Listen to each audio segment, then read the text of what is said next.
Hey y'all, Keepin It Real with Kelz here, back with another episode, finally. Yes, I have been a little MIA, a little inconsistent with this podcast. I did originally plan on doing this weekly, but summer got away from me and, just got busy. And I think that's okay. I'm not going to feel guilty about it. I've had quite a few other fixations, events, pop ups, hobbies, random things throughout the summer, the ADHD vibe, actually diagnosed.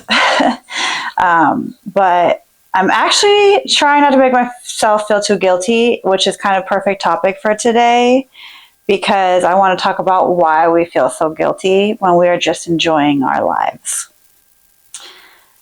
Why do we feel like we have to earn the right to enjoy our own lives? Do you feel that way? I think I've always felt that way. I think as a kid, when my mom was in the house, it was like we always had to be doing something, or we would get in trouble. It was like, did you do the dishes? Did you clean your room? Did you do your homework? Or did you do the chores? Did you feed the dog? Did you feed the horses? And that probably is a little bit of where it started, just feeling like you kind of had to be up and being productive and doing something pretty much at all times. Nowadays, I think sometimes it's hard for people who, have busy work lives to even just enjoy like a slow morning. I am lucky enough to have a lot of days where I get to kind of make my day, and even I have guilt having slow mornings. I have guilt doing hobbies when I feel like I should be creating content or building a marketing list or working on emails or filling a suite or creating an advertisement or working with somebody and consulting them. And to be honest, sometimes it's really okay to just take a step away. I've personally been trying really hard to step away from my phone more. Like, if it's just an hour, nothing is going to happen. Like, I do yoga a couple times a week, and for that full hour, I try to be very in the moment. Now, that's part of yoga is trying to be in the moment, and there's a lot of times where I actually struggle. I'll be sitting there and I'll think, oh shoot, did somebody text me? Did somebody text me back? Did something happen in business that that's a suites that I need to hurry and take care of? But in reality, like, the world still turns whether we're there or not. And at times, like, we do have to just take a moment for ourselves. I think for me, the productivity actually became a bit of an identity for me. I talked about childhood, but also when I was in the military, we were constantly expected to be doing something as well. Idle hands, aren't good hands. You should be, if you aren't busy, you should be helping somebody else, basically. And that was kind of like the motto is, if there wasn't anything to do, find something to do. And I think that was great for motivation. But some of that gets so instilled that, like I talked about, it's hard to even have a hobby because now I think that every hobby I have has to turn into a hustle.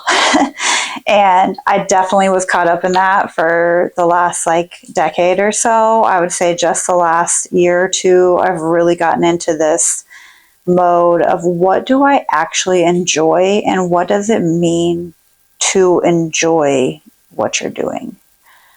I don't think I really know what joy is sometimes. Sometimes I am trying to think like, is this happy? Am I bored? Sometimes boredom can turn into joy once you learn to get used to it. And, I just have a lot of guilty moments. Like, I should be cleaning, I should be working, I could definitely be making money. Maybe I should turn this into something I'm making money off of. And the point I am in life is just so different right now. My son's getting older. I'm realizing that time is just moving so fast, and no matter what, it's going to continue to move. And I don't want to watch like go back later and look and watch my life as like a reel and see just productivity. I realize I want to have more family time. I want to have genuine hobbies. Our grandparents, who I always look at, my little grandmas, like they had so many hobbies, and they were homemakers, and one of them had a really good career, but they had hobbies. And I don't know what happened to our generation, but it doesn't seem like many of us have hobbies. So many of us want to be entrepreneurs that turn everything into a business. And even after we turn things into a business and we build the freedom, sometimes we don't use it. And I know I'm definitely guilty of that. That's why I said the last year or so I've been trying to change it. I think that entrepreneurship is supposed to be built around flexibility, and that's why I got into it when I was getting out of the military, is so I would have flexibility. But why is it still so hard to actually use that flexibility? Even moms. I am a mother. Most of my friends are mothers. When we get free time, we get time away from the kids, we feel guilty or we miss them. You take time off work and you're still checking your emails after hours after you clock out. Your boss calls you, you still answer. You save things for later, but we struggle to enjoy the now. What was all that hard work for, though, if we're never allowed to enjoy what that work created? I don't think that enjoyment needs to become an accomplishment. Although that's a habit of mine, is to turn everything into an accomplishment or a task or a goal. It doesn't need to be monetized. I don't need to master it. My therapist actually recently had me getting into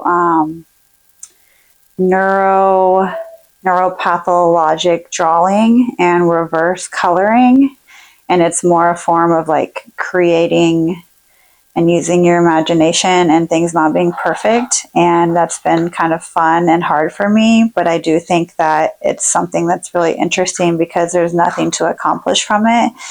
And each week that I'm getting homework and working on it, I'm noticing that it's kind of like, I don't know what to do because I don't want to do it wrong, but there is no wrong way to do it. So I'm learning through this process that there is no wrong way to do it. And I need to just have fun, try to, look at the colors and use my imagination like when we were kids and we'd look at the clouds, or, I just need to let my hand do the drawing, and then I need to, connect the dots. And I think that that's been really fun for me. And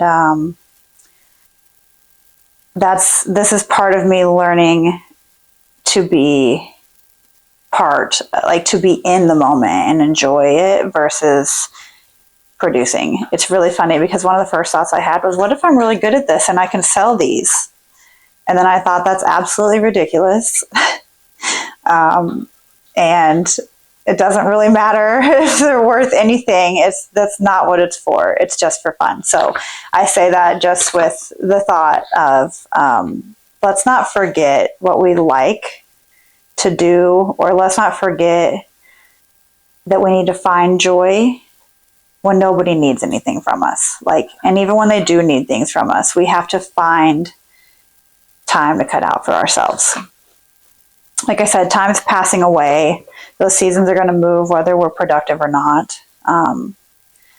Some friendships of mine have recently shifted. I actually had a roommate living with me, renting out my spare room for almost 5 years, and she's a really good friend, and she recently moved down to Florida, and I'm so proud of her for following her dreams.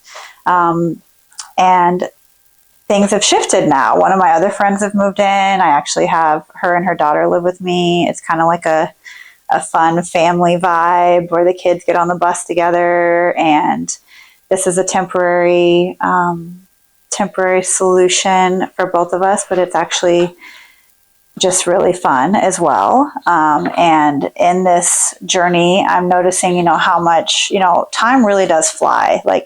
I guess you think that some seasons are going to be forever. And I was so comfortable when my other friend was living here that I guess I just kind of felt stagnant and just stuck. And, it felt fun. I felt like I could do that for a long time, but in reality, I really love change. And this new season is an opportunity for both of us to reach some goals in the next year. It's an opportunity for me to see what I want to do with my house and if I actually want to move to Florida as well, because that's a dream, to be in the warmth and the sunshine. Through these journeys of finding joy, I have learned how much I really, I love being near family, but I absolutely love the beach. I miss the ocean. I was near the ocean in Virginia for 5 years. I was near the ocean in the Seattle area for over 5 years. And being in the Midwest is really cool, but I don't think it's my forever. So all of these slow days, these hobbies, these learning to slow down, is just part of my journey. And I really hope that other people out there are finding the joy in their everyday lives as well. And I hope that we are still handling business, but finding that balance. Make our surroundings beautiful, have hobbies. We should travel. I'm traveling more. I'm trying to get out of the country again. It's been some years since I left the country, and I used to go all the time to different places, and I'm not sure what slowed me down, but it's time to start again. I've been using the nice things, buying the silky robes, wearing the flowy outfits, leaning into my auntie era, protecting my unscheduled time, and really genuinely just using that time to do something for myself.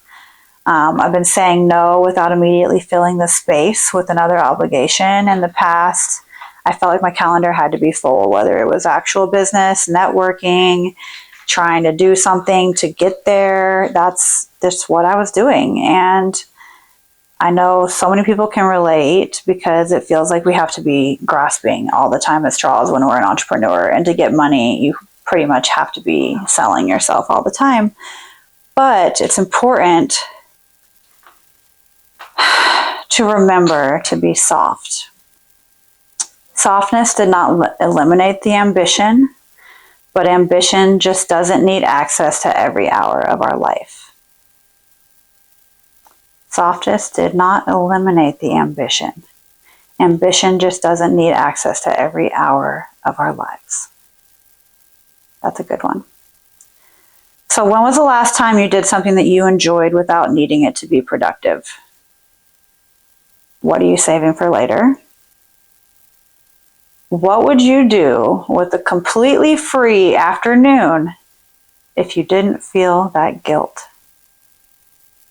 And the big question, are you actually enjoying the life that you've worked so hard to create? I used to think that enjoying life was the reward you got after all the work was done. But I'm realizing now that the work is never completely done. So if I keep waiting until I've earned the right to enjoy my life, I might spend my whole life waiting. Maybe joy isn't the reward at the end. Maybe it's supposed to be part of the life we're building. I hope you enjoyed this episode today. Let's talking about why do we feel guilty enjoying life. This has been Keeping It Real with Kelz, and I'll see y'all next time.